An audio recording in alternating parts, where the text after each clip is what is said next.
जादुई जिन्न और श्रापित गांव की कथा। बहुत समय पहले पहाड़ों और घने जंगलों के बीच एक छोटा सा गांव था, नूरपुर। यह गांव कभी हंसी खुशी से भरा रहता था, लेकिन एक दिन उस पर भयानक श्राप लग गया। कहा जाता था कि जो भी सूरज ढलने के बाद गांव में रहता, उसकी खुशियां धीरे धीरे खत्म हो जाती, फसलें सूख जाती, बच्चे बीमार पड़ जाते और रात को अजीब अजीब आवाजें सुनाई देती। गांव वाले इस श्राप से डरकर भाग गए। बस कुछ बेचारे गरीब लोग ही रह गए, जिनके पास जाने के लिए कोई जगह नहीं थी। रेगिस्तान का रहस्यमयी जिन्न। उसी समय दूर रेगिस्तान में एक ताकतवर लेकिन नेक दिल जिन्न जिन रूहान रहता था। वह इंसानों को नुकसान नहीं पहुंचाता था। उसे सबसे ज्यादा दर्द तब होता था जब वह किसी की बेबसी देखता। एक रात तेज हवाओं के साथ जिन रूहान ने गांव से आती हुई कराहें सुनी। उसका दिल कांप उठा। अगर मैं अपनी ताकत किसी के काम न ला सका तो जादू का क्या मतलब।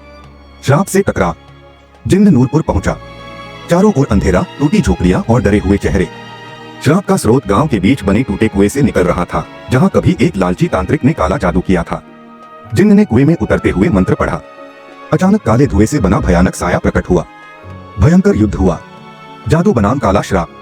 जिन्न ने अपनी आधी ताकत दांव पर लगा दी और बोला, मैं अपनी शक्ति छोड़ दूंगा, लेकिन इन मासूमों को मुक्त कर दूंगा। श्राप का अंत। एक तेज रोशनी फैली। कुआं शांत हो गया। काला साया चीखते हुए नष्ट हो गया। श्राप टूट चुका था, लेकिन जिन रूहान कमजोर हो गया। उसने गांव वालों को देखा और मुस्कुराया। नई सुबह। अगली सुबह सूरज की किरणें फिर से नूरपुर पर पड़ी। खेत हरे होने लगे, बच्चों की हंसी लौट आई।